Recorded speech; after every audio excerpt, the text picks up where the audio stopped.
šodien vēsturiska datuma 13.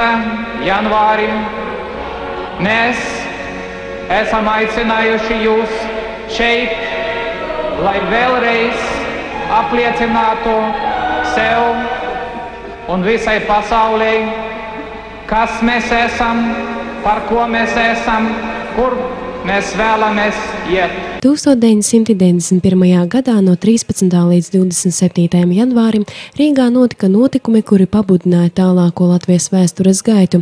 Tieši šajās dienās latvieši aizstāvēja savas tiesības uz savas valsts neatkarību, kur lēmums par tās atjaunošanu bija pieņemts Saeimā 1990. gada 4. maijā.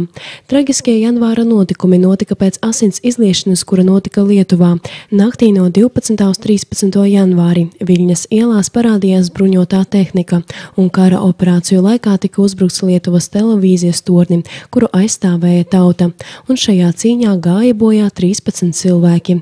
Latvijas Tautas frontes sarīkotajā protesta manifestācijā Daugava malā sapulcējās ap 500 000 cilvēku, lai izteiktu savus atbalstus lietuviešiem un paustu gatavību turpināt uzsākto valsts neatkarības atjaunošanas ceļu.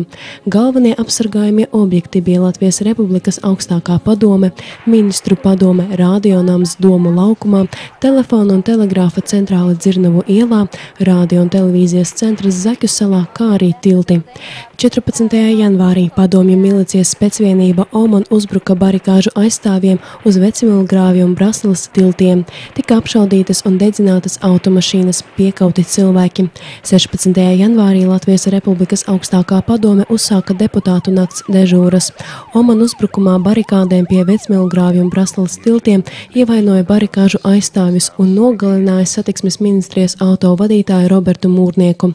Cilvēki neapbruņoti devās uz barikādēm no daudzām Latvijas pilsētām, bet 20. janvārī padomju militārās specvienības ieņēma Latvijas Republikas iekšlietu ministriju, izraisot Rīgas centrā apšaudi, kurā gāja bojā vairāki cilvēki. Barikāžu laiks bija patriotisma parādīšanās latviešos, aizstāvot savas valsts neatkarību.